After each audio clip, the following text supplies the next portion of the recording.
שלום לכולם. בדרך כלל כשאנחנו רוצים לעודד את הבחירה בטוב, אנחנו מתארים את הטוב והרע בתור שני יעדים שאתה עומד מולם במעין צומת T. ואתה צריך לבחור האם ללכת אל הטוב או ללכת אל הרע.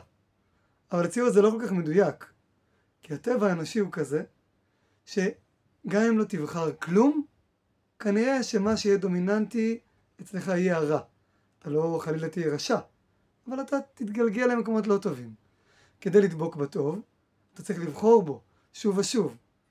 האדם שבוחר בטוב קם בבוקר, האדם שבוחר בטוב מתגבר כדי לעזור לחברו, הוא לפעמים צריך לשים לב מה האחר צריך, הוא צריך להתמיד בתורה ובתפילה, הוא צריך להיות טוב, זו פעולה אקטיבית. לעומת זאת אם הוא נח והוא מתעצל, הוא כבר מגיע אל הרע. אם הוא ישבות ולא יעשה כלום, הוא לא ידבוק בטוב. אז הטוב והרע הם לא צומתי.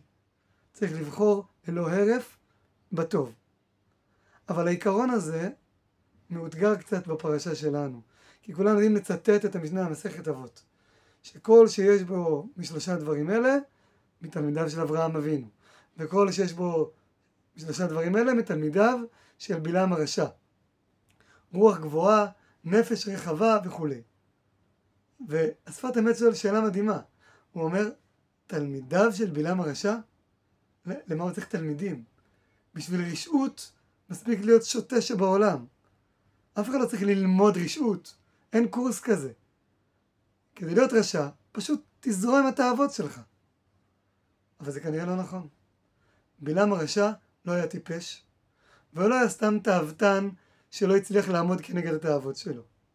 יש משפט שאומר, חכמים המה להרע. יש רוע מסוג מסוים שהוא רוע מקצועני. הוא רוע שלומדים אותו, שעסוקים בלהשתפר בו. השפת אמת שם אפילו טוען שחלק מהחוכמת רוע הזאת של בלעם, שהוא נקרא בלעם הרשע, ויש לו תלמידים שלומדים ממנו, היא חוכמה של אפילו לשמוע בקול השם לטובת הרשעות שלו. כי הרי זה מה שהוא אומר, אפילו אם ייתן בלק מלוא ביתו כסף וזהב, לא אוכל לעבור את פי השם לעשות קטנה או גדולה. הוא מציית לו. לא. הוא מציית להשם כדי להתכבד, כדי להשתמש בזה לרעה. ואנחנו רק לומדים איזה דבר אחד. אם יש בעולם רוע כזה, מקצועני, מלא חוכמה, תבונה, לא רק רוע של ניגרע אחרי תאוותיך, סליחה, אז על אחת כמה וכמה, מה צריכים לעשות תלמידיו של אברהם אבינו? עם רוח גבוהה ונפש רחבה ועין רעה, זה דורש כל כך הרבה מאמץ כדי להתמקצע בזה. על אחת כמה וכמה, הצדקות, שתמיד צריך לבחור בה כדי להצליח. אז להיות בעל עין טובה ונפש שפלה ורוח נמוכה, עוד על אחת כמה וכמה כמה צריך להתאמץ. אז אם אנחנו רוצים להיות מתלמידי אברהם אבינו, אנחנו צריכים להשקיע בזה וללמוד את זה. לא רק לרצות טוב, לא רק להשתייך מגזרית, חברתית, רעיונית, אלא דרך הטובה. אלא לבחור בזה כל הזמן שוב ושוב. והחלק העיקרי שדורש לימוד, הוא בדיוק זה שהופקי לבלעם הרשע. כי אצל בלעם הרשע הוא היה מוכן לשעבד אפילו את הציות לרצון השם, למען כבודו, למען היותו חשוב ומכובד. ואנחנו בדיוק להפך. אנחנו מוכנים לשעבד את כבודנו למען הביטול לרצון השם. כי זה אדם שהוא בעל נפש שפלה ורוח נמוכה. הוא מצד עצמו אין לו כלום. יש לו הרבה, אבל עיקר חיותו נובע מדבקותו בקדוש ברוך הוא. הוא לא הסיפור. הוא מניח את כבודו בצד. זה בכלל לא הנושא.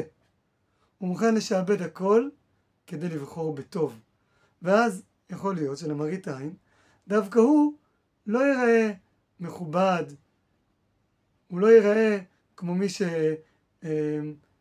כמו שבלעם הרשע עושה, שהוא אומר, מה? גם אם ייתנו לי מלוא ביתו כסף וזהב, אני לא אוכל לעבור על פי השם? לא. אברהם אבינו לא עושה את זה.